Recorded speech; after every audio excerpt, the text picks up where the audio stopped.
যোগীঘোপাত কয়লাৰ বৃহৎ সিন্ডিকেট মেঘালয়ৰ পৰা পাৰ হৈ আহিছে অভাৰলোড কয়লাৰ ট্ৰাক গোৱালপাৰাৰ মাজেৰে প্ৰৱেশ কৰে যোগীঘোপাত আৰু মেঘালয়ৰ পৰা প্ৰতিদিনে পাৰ হয় অভাৰলোডেড কয়লাৰ ট্ৰাকসমূহ গোৱালপাৰাৰ মাজেৰে প্ৰৱেশ কৰে যোগীঘোপাত ট্ৰাকৰ ওজন হ'ব লাগে 9 টনৰ পৰা 10 টন কিন্তু তাৰ বিপৰীতে পৰিবহণ কৰে 42ৰ পৰা 43 টন কয়লা অভাৰলোডেড কয়লা সৰবৰাহ কৰি আহিছে আৰু আতংকৰ মাজেৰে এতিয়া জীৱন অতিবাহিত কৰিব লগা হৈছে যোগীঘোপাবাসীয়ে দৃশ্যাংশ এই মুহূৰ্তত দেখুৱাইছো চকুমুদা কুলিৰ ভাৱত পৰিবহণ বিভাগ CGST আৰু SGST কয়লাসমূহ পৰিবহণ হয় বহিৰাজ্যলৈ আৰু অভাৰলোডেড এই ট্ৰাকসমূহ ৰাজপথত এনেদৰে চলাচল কৰে যাৰ ফলত এতিয়া শংকিত হৈ পৰিছে ৰাইজ বহিৰাজ্যলৈ পৰিবহণৰ নামত গঢ় লৈ উঠিছে এতিয়া বৃহৎ সিন্ডিকেট পাৰ্টিক দিব লাগে 2 পৰা 2,05,000 টকা পৰ্যন্ত GST ফাকিৰে বহিৰাজ্যলৈ পৰিবহণ হয় কয়লাৰ ট্ৰাক প্ৰতিখন ট্ৰাকত চৰকাৰে পাব লাগে 50,000 টকা GST আৰু বহিৰাজ্যলৈ যোৱা এই ট্ৰাকৰ পৰা GST নাপায় চৰকাৰে GSTৰ ভুৱা বিল প্ৰস্তুত কৰি চলাই আছে এই বেহা GST ফাকিৰ নামত যোগীঘোপাত গঢ় লৈ উঠিছে এটা চক্ৰটোৰ নেতৃত্বত আব্দুল কাদেৰ মনসুৰ আলী আৰু খুচি মোহন সিদ্ধা লগতে নেতৃত্বত আছে হাবেল আলী প্ৰিন্স জৈন সাদ্দাম হুছেইন জাকিৰ হুছেইন নবীন বৈষ্ণৱ আৰু ফাৰুক উৰফে মিন্টু কিন্তু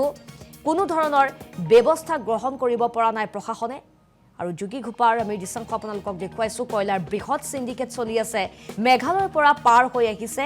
অভাৰলোডেড এই কয়লাৰ ট্ৰাকসমূহ গোৱালপাৰাৰ মাজেৰে প্ৰৱেশ কৰে যোগীঘোপাত আৰু ট্ৰাকৰ ওজন হ'ব লাগে 9 টনৰ পৰা 10 টন কিন্তু তাৰ বিপৰীতে এই ট্ৰাকসমূহে পৰিবহণ কৰে 42ৰ পৰা 43 টন কয়লা এতিয়া আতংকৰ মাজেৰে জীৱন অতিবাহিত কৰিব লগা হৈছে যোগীঘোপাবাসীয়ে এতিয়াও চকুমুদা কুলিৰ ভাৱত পৰিবহণ বিভাগ CGST SGST কয়লাসমূহ পৰিবহণ হয় বহিৰাজ্যলৈ আৰু বহিৰাজ্যলৈ পৰিবহণৰ নামত গঢ় লৈ উঠিছে এই বৃহৎ সিন্ডিকেট আৰু এই সিন্ডিকেটৰ আঁৰত বহুকেইজনৰ নাম ইতিমধ্যে আমি উল্লেখ কৰিছো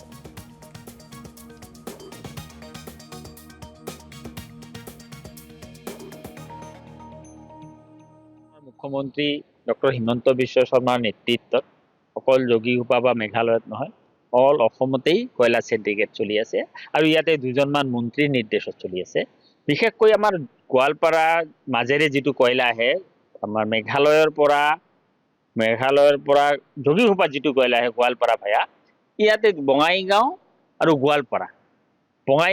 গোৱালপাৰা প্ৰশাসন প্ৰত্যক্ষভাৱে জড়িত এই কাৰণে আছে যে এটা